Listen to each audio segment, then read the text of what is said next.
오늘 수요 예배에 참여하신 여러분들 주님의 이름으로 환영하고 축복합니다. 다 함께 기도하며 시작하겠습니다. 좋으신 하나님 감사합니다. 오늘 한 주간의 가운데 3일 저녁을 기억하고 주님 앞에 머리 숙이며 기도하며 예배하며 또 말씀 듣고 결단할 수 있는 귀한 시간을 주심을 감사합니다. 사무엘 하를 통해서 다윗의 행적을 통해서 우리에게 주시는 메시지를 들을 수 있는 영의 귀가 열려지게 해주시고 깨달을 수 있도록 성령께서 진리의 영께서 우리와 함께하여 주시옵소서. 귀한 이 시간 주님이 함께하시는 거룩한 시간 될 줄 믿고 감사하며 예수님의 이름으로 기도하옵나이다. 아멘. 찬송가 310장 함께 부르시겠습니다.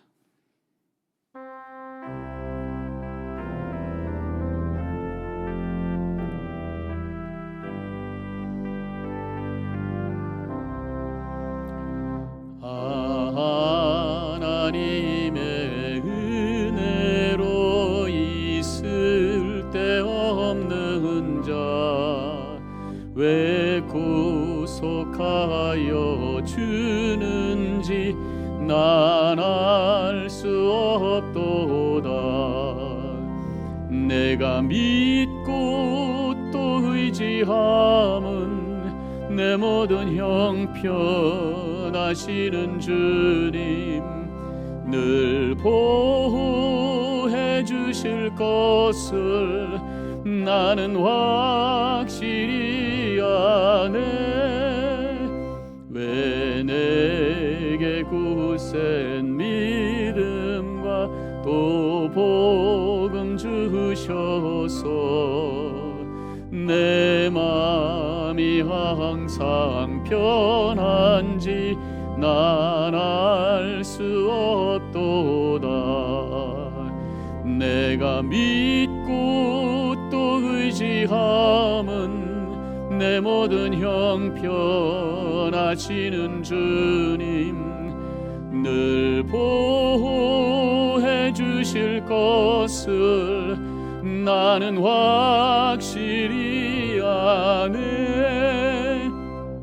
왜 내게 성령 주셔서 내 마음 감동해 주 예수 믿게 하는지 난 알 수 없도다. 내가 믿고 또 의지함은 내 모든 형편하시는 주님 늘 보호해 주실 것을 나는 확실히 아네. 주 언제 강림하실지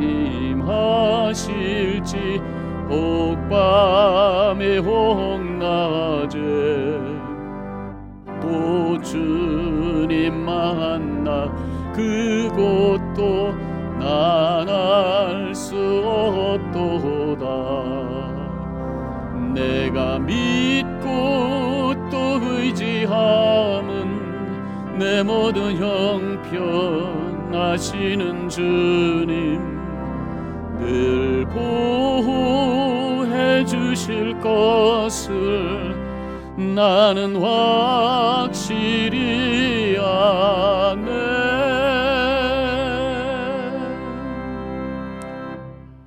오늘 말씀은 사무엘하 11장 1절로 5절까지의 말씀 우리가 드라마 바이블로 함께 읽도록 하겠습니다.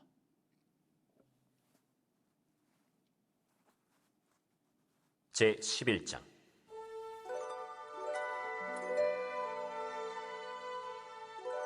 그 해가 돌아와 왕들이 출전할 때가 되매 다윗이 요압과 그에게 있는 그의 부하들과 온 이스라엘 군대를 보내니 그들이 암몬 자손을 멸하고 랍바를 에워쌌고 다윗은 예루살렘에 그대로 있더라. 저녁 때에 다윗이 그의 침상에서 일어나 왕궁 옥상에서 거닐다가 그곳에서 보니 한 여인이 목욕을 하는데 심히 아름다워 보이는지라.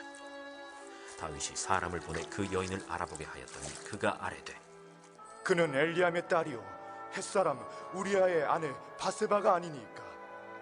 다윗이 전령을 보내어 그 여자를 자기에게로 데려오게 하고 그 여자가 그 부정함을 깨끗하게 하였으므로 더불어 동침하매 그 여자가 자기 집으로 돌아가니라.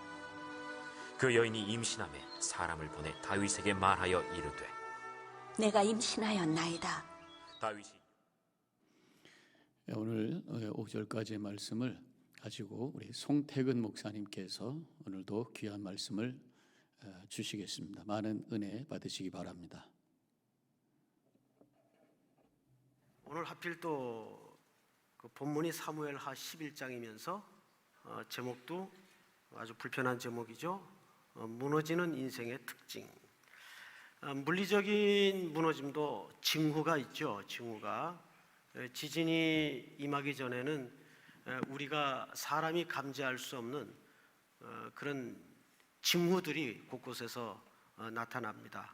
그래서 뭐 쥐들이 한꺼번에 몰려다닌다든지 또 바닷가에 그 해류들이 이상 징후를 보인다든지 이렇게 사람의 감각으로는 캐치가 안 되는 특별한 징후들이 사실은 있죠.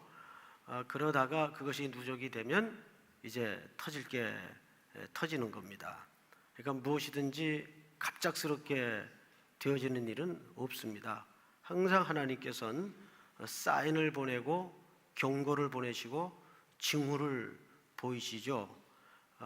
해서 그 사회 기능 속에 이 경고 기능이 마비가 되면 대형 사고가 많이 터지게 돼 있습니다.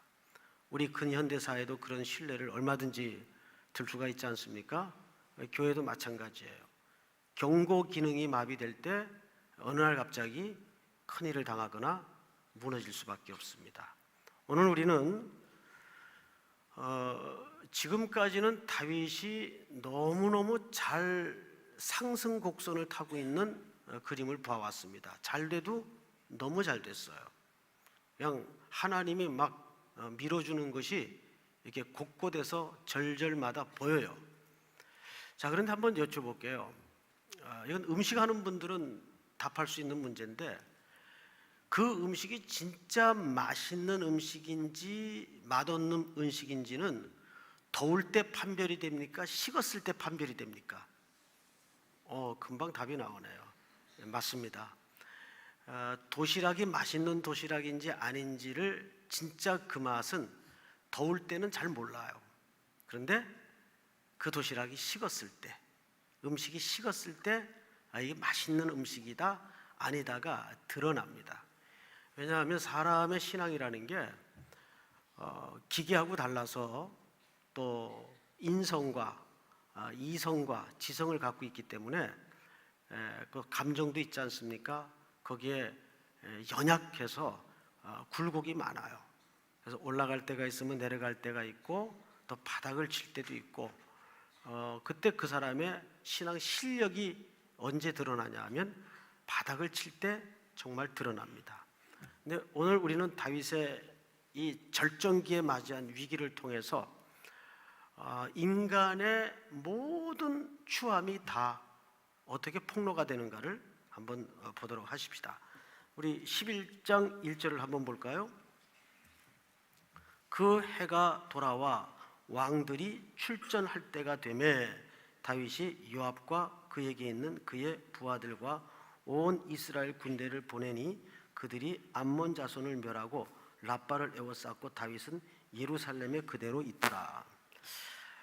지금 암몬과 전쟁 중이었죠. 전쟁은 지금 계속되고 있습니다. 근데 고대 전쟁이 참 재밌는 게 고대 전쟁을 공부한 분들 그 글들을 읽어보면 이 사람들은 시도 때도 없이 싸우는 게 아니라 이때가 봄입니다. 해서 겨울에는 서로 휴전을 해요. 이 겨울인데 춥기도 하고 우리 뒀다 싸우자. 봄 되면 다시 이곳에서 만나자.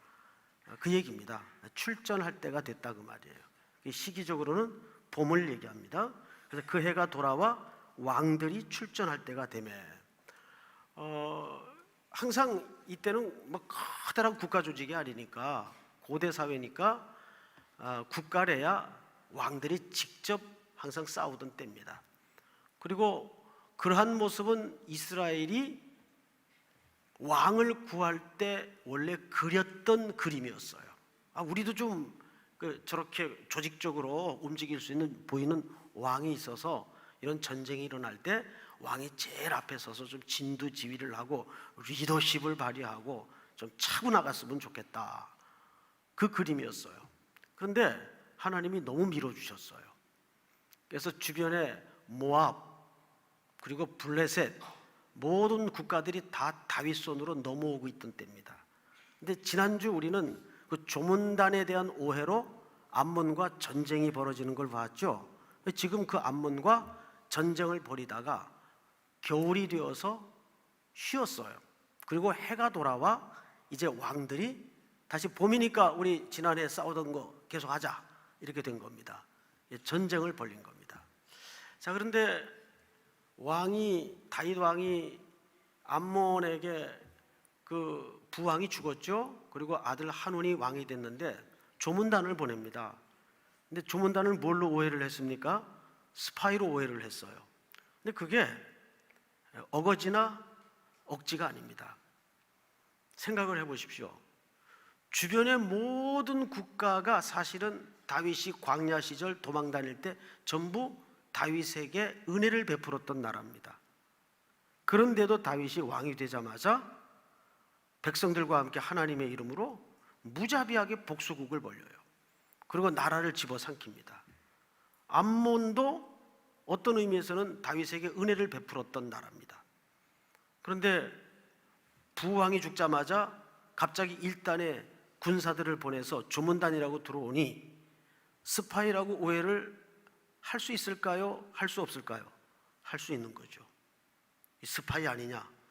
다윗이 지금까지 하는 짓으로 봐서 이것도 뭐가 있는 것 같다 하고 아주 모욕을 줍니다. 그래서 중동볼기를 자르고 수염을 깎아서 치욕을 안깁니다. 이 소식을 들은 다윗은 어쩌면 기다렸다는 듯이 전쟁이다 하고 선포를 한 겁니다. 그리고 그 전쟁은 막 잘 이루어지고 있던 때 해가 바뀌는 시간이 되었던 거죠. 그리고 이제 다시 전쟁이 재개가 되는 때인데 여기 뜻밖에도 다윗은 전쟁에 출정하지 않습니다. 그리고 대신 37명의 정예부대의 장군들을 앞장 세워서 이 전쟁을 치르도록 하죠. 왜일까요? 이때는 이미 다윗과 함께 그의 권력이 올라갈 대로 올라갔어요. 다른 나라처럼 다윗이 직접 왕이 되어서 군대 앞에 진두지휘를 안 해도 그 밑에는 아주 지략가 요압 장군이라는 장군이 있었고 특별히 또 우리아 같은 충성스러운 장군들이 여러 명 있었기 때문에 이제는 다윗이 직접 칼에 피를 묻히고 전쟁을 하지 않아도 이 전쟁은 넉넉히 이길 수 있는 전쟁이었어요. 그래서 그는 예루살렘 궁에 그대로 머뭅니다. 그래서 사고가 났죠. 그런 거 보면 이런 역설이 있어요. 뭐냐면 하나님이 모든 걸 주었을 때 그것을 잘 관리했어야 옳았을 텐데 모든 걸 준 까닭에 그것으로 넘어지는 경우를 종종 봅니다. 차라리 그렇게 절정을 향해 가지 않았더라면 다윗은 이런 어리석은 한가한 실수는 안 했을 거예요. 그는 그냥 왕궁에 머물러서 소위 그 중동 사람들이 잘 자는 시에스타, 아마 낮잠을 저녁 무렵까지 주무셨던 것 같아요. 간간히 여러분들이 이런 얘기를 했어요. 사람이 시간 남고 돈 남으면 할 게 뭐밖에 없다고요? 죄밖에 지을 게 없어요. 그거는 진실입니다. 정말이에요. 그래서 어떤 의미에서는 생이 좀 고달픈 게 복일 때가 있어요. 여러분 고달파 보세요. 죄질 생각이 나요 안 나요? 어딜 지금 앞에 닥쳐진 거 헤쳐나가기도 근근한데 무슨 죄질 생각이 나요. 그런데 이제는 높은 자리에 올라가고 힘있고 시간 남고 돈 생기면 뭐밖에 할 게 없어요. 죄밖에 지을 게 없어요. 그게 어쩔 수 없는 인생의 경로입니다. 그래서 너무 없다고 댕댕거리지 마세요. 징징거리지 마세요. 아, 이것도 은혜일 수 있겠다. 그런데 돌아보면 진실입니다. 다윗은 여기서 무너져요. 자, 성경을 좀 보십시다. 2절, 저녁 때에 다윗이 그의 침상에서 일어나 왕궁 옥상에 거닐다가 그곳에서 보니 한 여인이 목욕을 하는데 심히 아름다워 보이는지라. 이미 다윗은 그의 눈이 방황이 시작이 되었습니다. 마음 둘 곳을 정하지 못하고 방황하다가 옥상에서 그만 못 볼 장면을 목격하게 되죠. 그리고 나신으로 모욕하는 한 여인을 보게 됩니다. 자, 그런데 이때 누구나 이런 상황은 만날 수 있겠죠. 다윗만 이런 상황을 만나는 건 아니에요. 우리는 요셉과 너무 대조를 이루는 장면을 여기서 만납니다. 요셉은 날마다 보디발의 아내가 통할 것을 요구했지만 어떻게 했다고 돼 있어요? 항상 그 자리를 피하죠. 만약 이때 다윗의 영적인 상태가 정상적인 상태에 있었던 것 같으면 눈을 질끈 감고 그 자리를 피했어야 옳았어요. 아, 이거 내가 못 볼 걸 봤구나. 옆에 신하들도 있었을 테니까 자리를 좀 옮기게. 그런데 다윗은 이미 이때 그의 나태함과 있어야 될 자리에 있지 않은 까닭으로 영적으로 서서히 붕괴음을 내고 있었어요.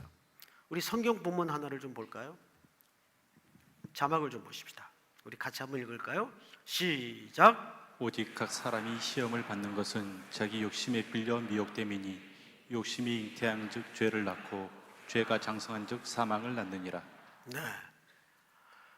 오직 각 사람이 시험을 받은 것은 자기 욕심에 끌려 미혹됨이니 욕심이 잉태한즉 죄를 낳고 죄가 장성한즉 사망을 낳느니라. 결국 이 사건으로 아이가 잉태되고 그 아이는 죽게 되죠. 그 죄의 결과는 사망이라는 것을 이 다윗의 사건을 통해서 성경 기자는 암시하고 있는 겁니다. 자, 여러분 생각엔 다윗의 이 범죄가 갑작스럽게 진행이 된 것 같습니까? 서서히 이미 징후가 있었습니까? 서서히 이미 무너지는 징후가 있었어요. 자, 그런데 본문을 좀 보십시다.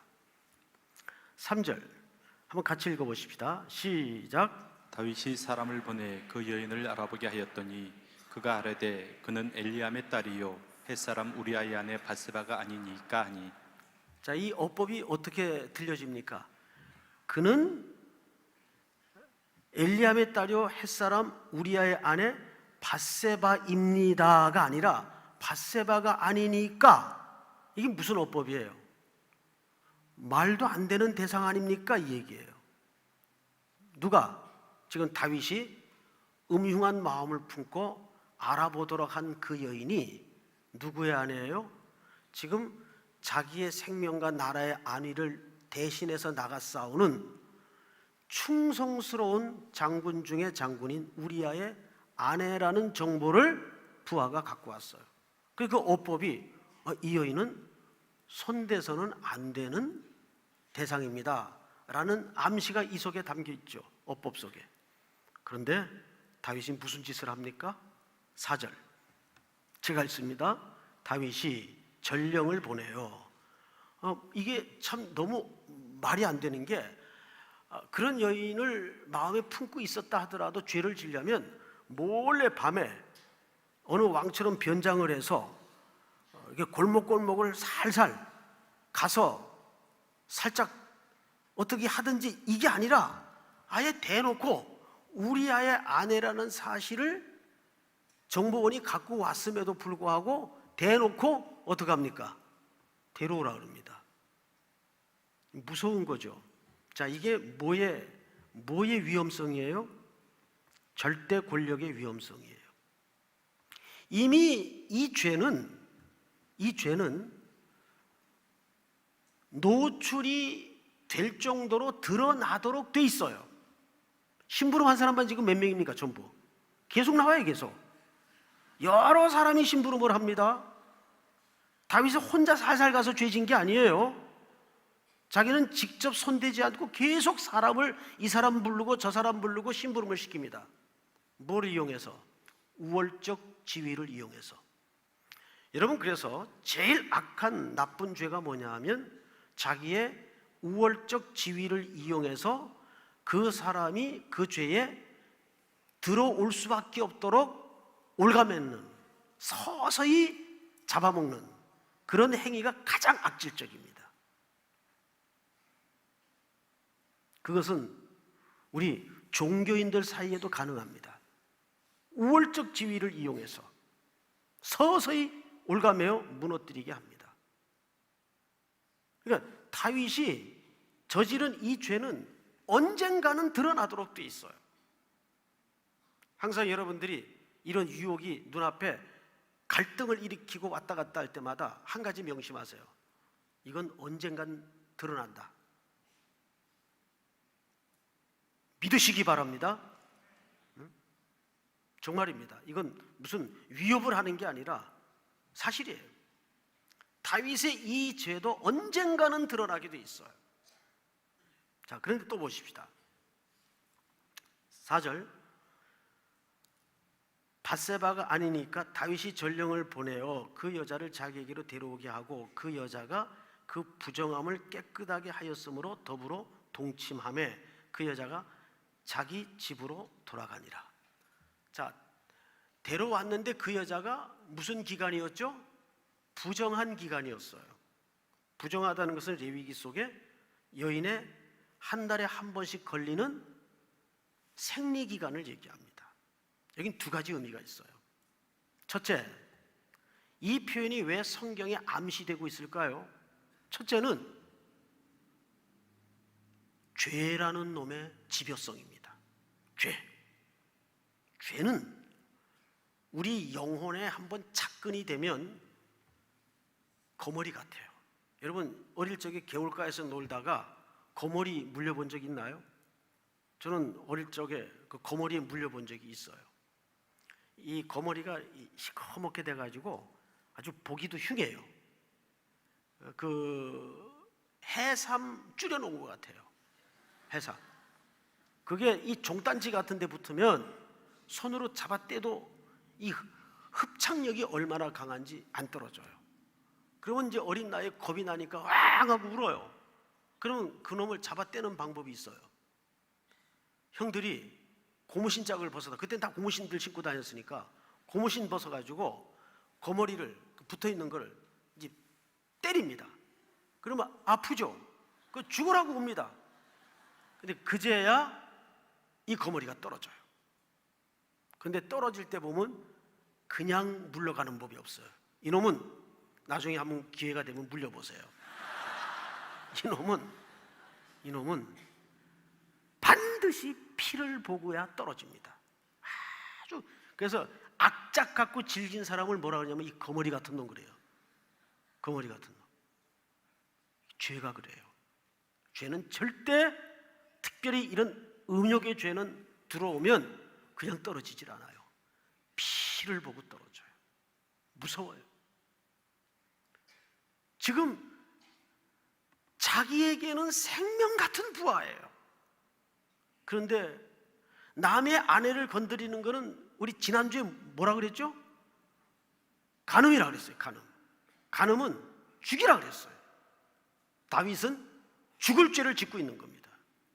그런데 이미 영적으로 맛이 간 상태에서는 지금 콩인지 팥인지 분간이 안 되는 상태예요. 이게 죄가 한번 들어오면 제일 먼저 이 영적인 문제를 마비시켜버립니다. 우리 그리스도인들 가운데도 어떤 문제에 대해서 마비가 된 사람이 있어요. 도무지 헷갈리는 사람들이 있어요. 기가 막혀요. 완전 어느 한 부분에 대해서 마비가 돼 있어요. 거긴 마비를 시키는 거예요. 그래서 분간을 못하게 만드는 거예요. 불나방 같아요. 불빛에 들어가면 죽는 줄 아는데도 불나방들이 어떻게 합니까? 굴로 막 달려들어요. 이 벌거지들이. 여름에 그 불 켜놓으면 거기 막 밤에 막 콩 볶는 소리가 나죠. 타타타타타타타. 거기 달려붙는 거예요. 그 죽을 자리인지도 모르고. 죄가 꼭 속성이 그래요. 불빛만 있으면 그냥 달려들어요. 이 정욕의 죄가 그렇습니다. 청년의 때, 젊을 때 어떤 경건의 연습과 흔적을 내 영혼 속에 새기고 남기느냐가 굉장히 중요합니다. 이 다윗이 그 기간을 끝나기를 기다렸다가 여인을 범하고 맙니다. 그리고 여인은 집으로 돌아가죠. 아니, 남편도 없겠다. 이제 손 털고 깨끗이 완전 범죄가 이루어진 줄 알았어요. 그런데 한 두세 달 있다가 기막힌 보고 하나가 들어옵니다. 성경을 볼까요? 5절 한번 같이 읽겠습니다. 시작. 그 여인이 임신함에 사람을 보내 다윗에게 말하여 이르되 내가 임신하였나이다 하니라. 자, 여러분, 바로 이 부정하다는 이야기가 여기에 삽입되었던 또 하나의 중요한 이유는 이 여인의 임신은 바로 다윗과의 관계를 통해서 이루어진 임신이라는 것을 일부러 변증해 주는 기록이에요. 여자들이 이게 무슨 얘기인지 알 거예요. 부정한 기간이 끝난 이후에 관계를 가졌어요. 그리고 임신을 한 겁니다.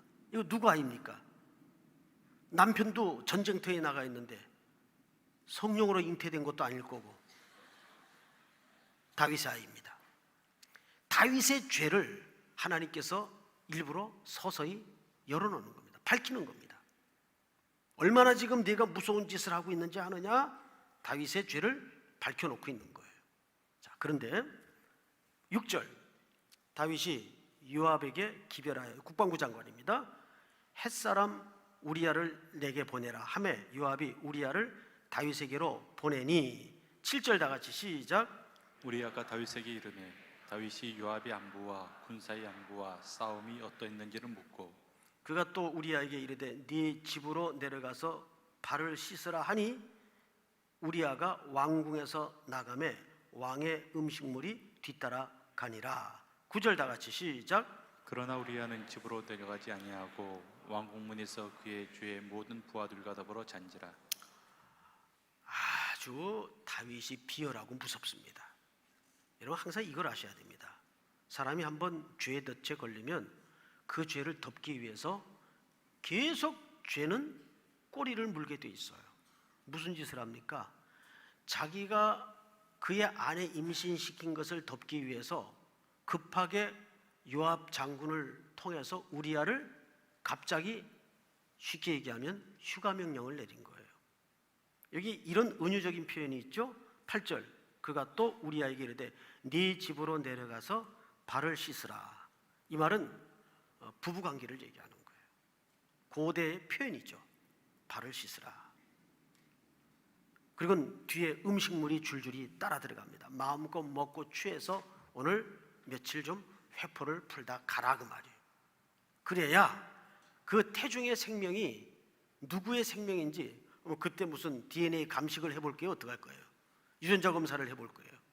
그때는 그런 의학적인 방법이 불가능하니까 날짜로 계산하는 수밖에 없어요. 기껏 해봐야. 그런데 이 햇사람이면 유대인입니까? 이방인입니까? 이방인이에요. 우리야는 유대인도 아니에요. 이방 사람이에요. 근데 그가 이 왕의 호의를 거절하는 것이 아니라 황송해서 나라에 대한 왕에 대한 충성심을 드러내면서 집에 가서 아내와 회포를 풀고 자고 나온 것이 아니라 왕궁 문에 부하들과 함께 자고 일어납니다. 이걸 나중에 이 장군이 어떤 경로를 밟아가는가 추적했던 정보원이 다윗에게 그 사실을 알려주죠. 아니, 집으로 안 들어가고 성문에서 그냥 자고 일어나던데요. 계획이 수포로 돌아갑니다. 근데 항상 죄는 집요해서 그 자리에서 멈추거나 끝나는 법이 없어요. 항상 죄는 끝장을 봐야 끝이 납니다. 다윗이 더 무서운 짓을 하죠. 성경을 보십시다. 11절.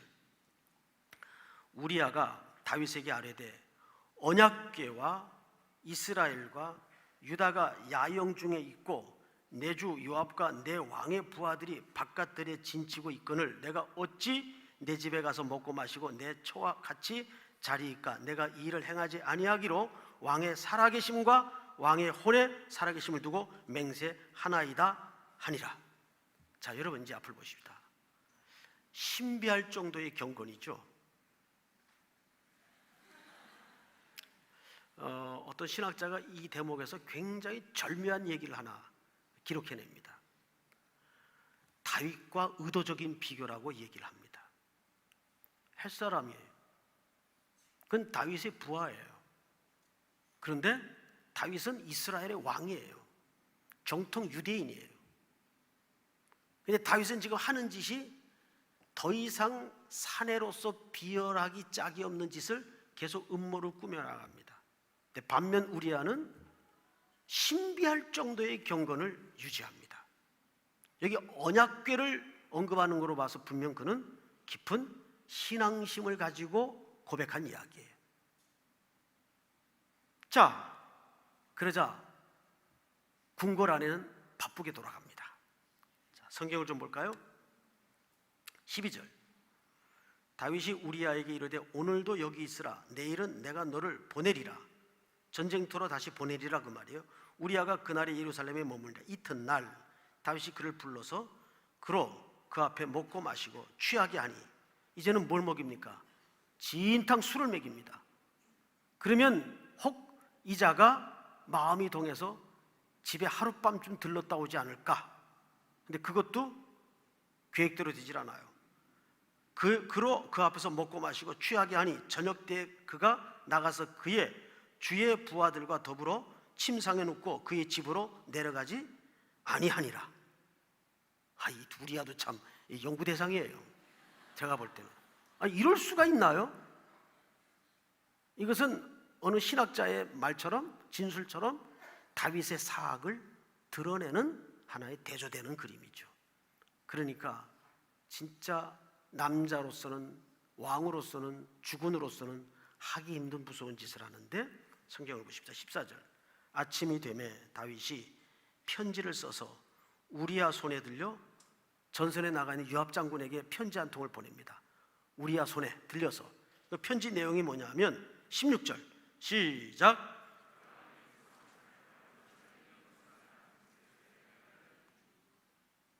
몇 절 읽으셨어요? 15절 다 같이 시작. 그 편지에 써서 이르기를 너희가 우리아를 맹렬한 싸움에 앞세워 두고 너희는 뒤로 물러가서 그로 맞아 죽게 하라 하였더라. 생각을 해보세요. 여러분 지금 저 전쟁을 지휘하고 있는 전선의 요압 국방부 장관에게 이 우리아 손에 편지를 들려보내는 거예요. 근데 편지에 들려진 내용이 뭐예요? 이 자를 제일 험한 전방에 배치를 해서 적의 총탄에 맞아 죽게 해라 그 얘기예요. 근데 그 내용이 있는 사실도 모른 채 우리아는 자기 목숨을 음해하는 내용이 이 편지에 들어있어요. 모른 채 왕의 신하니까 왕의 심부름으로 요압 장군에게 이 편지를 넌지시 갖다 줍니다. 여기에는 아주 인간의 더러운 음모가 함께 돌아가고 있어요. 요압이 이 왕의 음모를 은근히 편들어주고 눈 감아줍니다. 요압도 나쁜 놈이에요. 그런 의미에서. 요압이 왕의 편지를 읽어보니까 왕 편지를 들고 온 우리아에 관한 이야기예요. 너 아무래도 보직 발령을 좀 해야 되겠다. 새로. 어디가 좋으냐 하면 너 청파동 쪽으로 배치를 해라. 하마. 그래서 이제 우리아를 청파동 쪽으로 배치를 했어요. 그리고 그 청파동은 가장 최전방입니다. 전쟁은 계속 이루어지고 있고 총탄은 비오듯 서로를 향해 퍼부어지고 있습니다. 얼마나 위험해요. 결국 음모대로 16절 요압이 그 성을 살펴 용사들이 있는 것을 아는 그곳에 우리아를 두니 그 성 사람들이 나와서 요압과 더불어 싸울 때 다윗의 부하 중 몇 사람이 엎드러지고 햇사람 우리아도 죽으니라. 결국 그렇게 우리아는 청파동에서 숨을 거두게 됩니다. 그렇게 우리아는 죽었어요. 이제 다윗의 범죄의 원인이 되는, 염려의 원인이 되는 장본인이 죽었습니다. 그리고 18절 요압이 사람을 보내어 그 전쟁의 모든 일을 다윗에게 보고할세. 19절 다 같이 시작. 전쟁의 모든 일을 내가 왕께 보고하기를 마친 후에 이 차마 20절은 제가 못 읽겠어요. 그러나 순서가 저기 때문에 읽겠습니다. 혹시 왕이 노하여 내게 말씀하시기를 어찌하여 성에 그처럼 가까이 가서 싸웠느냐? 그들이 성 위에 쏠 줄을 알지 못하였느냐? 21절 다 같이. 요르베셋의 아들 아비멜렉을 쳐 죽인 자가 누구냐? 여인 하나가 성에서 맷돌 윗짝을 그에 던지매 그가 멧베스에서 죽지 아니하였느냐? 어찌하여 성에 가까이 갔더냐 하시거든 내가 말하기를 왕의 종 햇사람 우리아도 죽었나이다 하라. 전령이 가서 다윗에게 이르러 요압이 그를 보낸 모든 일을 다윗에게 아뢰어. 시작. 이르되 그 사람들이 우리보다 우세하여 우리를 향하여 둘러 나오므로 우리가 그 돌을 쳐서 성문 어기까지 미쳤더니. 이르되 23절 맞나요? 24절 죄송합니다. 활 쏘는 자들이 성 위에서 왕의 부하들을 향하여 쏘매 왕의 부하 중 몇 사람이 죽고 왕의 종 햇사람 우리아도 죽었나이다 하니. 다윗 이야기입니다. 이제부터 시작. 다윗이 전령에게 이르되 너는 요압에게 같이 말하기를 이 일로 걱정하지 말라. 칼은 이 사람이나 저 사람이나 삼키느니라. 그 성을 향하여 더욱 힘써 싸워 함락시키라 하여 너는 그를 담대하게 하라 하니라. 이게 다윗이 한 얘기입니다. 다윗이 뭐라 그랬죠? 칼은 이 사람이나 저 사람이나 삼키느니라. 이 얘기는 무슨 얘기냐면 그래? 우리아가 죽었구나. 뭐 전쟁을 하다 보면 그럴 수도 있는 거지 뭐. 이렇게 된 겁니다. 이것이 그의 아내를 범한 죄인의 속성이에요. 칼이라는 게 뭐 눈이 달렸냐? 전쟁을 하다 보면 그럴 수도 있는 거지. 뭐 할 수 없지. 내심 얼마나 쾌재를 불렀겠어요. 그렇게 해서 우리아의 죽음에 관한 보고는 왕궁으로 들어갑니다. 자, 그리고 이제 26절 이제 거의 다 왔습니다. 우리아의 아내는 그 남편 우리아가 죽었음을 듣고 그의 남편을 위하여 소리내어 우니라. 27절 다 같이 시작. 그 장례를 마침에 다윗이 사람을 보내 그를 왕궁으로 데려오니 그가 그의 아내가 되어 그에게 아들을 낳으니라. 다윗이 행한 그 일이 여호와 보시기에 악하였더라. 그리고 이제 우리가 다음 장에서는 나단 선지자의 준엄한 책망 앞에 다윗이 서게 됩니다. 자, 우리가 그 장면으로 들어가기 앞서서 여기서 이 11장을 마치면서 한 가지 우리는 질문을 하고 마쳐야 될 필요가 있습니다.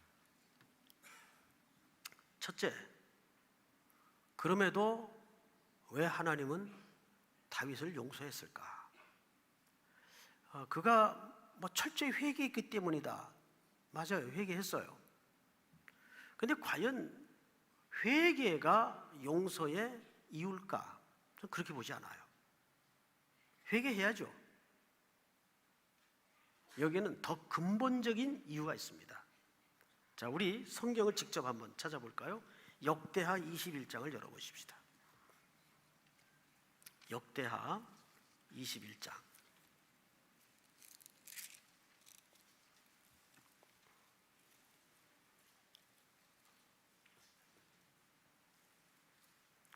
역대하 21장 자, 5절서부터 제가 좀 읽겠습니다.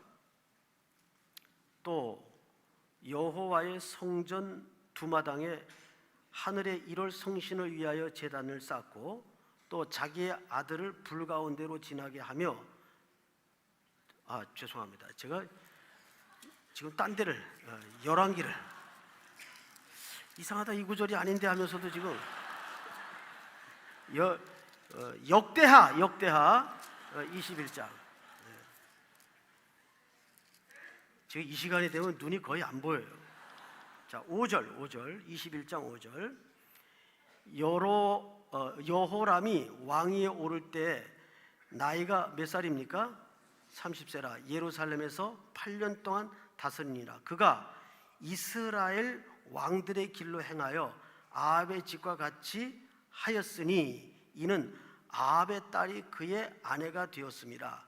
그가 여호와 보시기에 악을 행하였으나 7절 다 같이 시작. 여호와께서 다윗의 집을 멸하기를 즐기하지 아니하셨음은 이전에 다윗과 더불어 언약을 세우시고 또 다윗과 그의 자손에게 항상 등불을 주겠다고 말씀하셨음이더라. 네, 다윗의 후손들 중에 아주 악질들이 많았어요. 지저분한 인생들이 많았어요. 그런데도 하나님이 그 집안을 끊어내질 않아요. 처단하지 않아요. 이유는 딱 하나예요. 7절에 뭐라고 되어 있는가? 이렇게 되어 있어요. 이전에 다윗과 더불어 뭘 세웠다고요? 언약을 세우시고 또 다윗과 그의 자손에게 항상 등불을 주시겠다고 말씀하셨음이더라. 여러분 믿습니까? 우리가 삶을 고치고 회개해야 되는 건 맞아요. 그런데 내가 회개했기 때문에 용서받는 게 아니에요. 회개했기 때문에 용서받는 결과가 나올지라도 그 이전에 더 중요한 근본적인 이유는 누구의 언약입니까? 하나님의 언약이에요. 하나님이 다윗의 집을 향해서 뭘 약속하셨죠? 너희 집은 내가 버리지 않겠다. 멸망시키지 않겠다. 그것을 다윗도 요나단과의 언약을 무비보셋에게 그대로 실천합니다. 그러니까 하나님은 항상 무엇을 따라 움직이시는 분인가 하면 통치하시고 역사하시고 섭리하시는가 하면 하나님의 약속을 신실히 실행하시는 분이에요. 이것이 가장 중요한, 그럼에도 불구하고 다윗의 집을 무너뜨리지 않는 하나님의 용서의 이유입니다. 여러분, 우리는 마지막으로 이 질문을 하나 하고 끝내야 될 것 같습니다. 다윗이 가장 하나님 앞에 푸르르게 신앙의 기계를 드러내고 신앙인다웠던 때가 언제였습니까? 사실은 그가 아무것도 없을 때입니다. 그가 아무것도 없을 때 빈들에 도망다니면서 때로는 양들 틈에 양을 치고 가지고 있는 거래야 돌멩이 몇 개밖에 없을 때, 그때 하나님은 그를 통해서 누구도 상대할 수 없었던 역사를 무너뜨렸고 골리앗을 고꾸러뜨렸습니다. 그런데 다윗은 모든 걸 다 가지고 있었을 때 무너졌어요. 우리는 이 문제를 깊이 하나님 앞에 성도로서 인식을 하고 생각해야 됩니다. 이것은 꼭 물질적인 문제만을 말하는 건 아니에요. 그가 모든 걸 다 누리고 사는 인생일지라도 철저하게 하나님만 의존하는 삶을 살고 주님의 언약을 붙들고 있는 인생인가? 여러분, 기도 속에 항상 누구의 약속을 주장해야 됩니까? 하나님의 약속과 그의 성품을 걸고 믿어야 돼요. 이렇게 해서 다윗은 완전히 바닥을 치게 됩니다. 그런데 역시 하나님의 언약 속에 택한 백성이었기 때문에 그는 철저하게 눈물로 통에 자북하는 주옥 같은 시를 기도 속에 펼쳐내지 않습니까? 나단의 책망 앞에 그는 소리도 못 내고 무너지는 인생이 됩니다. 또 한 주간 우리 속에 펼쳐지는 생은 다윗이 직면했던 위기만큼 만만치 않을 거예요. 그때 여러분, 고달프다고 불평하지 마시고 그렇게 고달픔 속에 하나님이 주시는 메시지가 뭘까? 또 한 주간도 오직 그분의 언약을 붙들고 언약 안에 있는 모든 성도들이 될 수 있기를 주의 이름으로 축복합니다.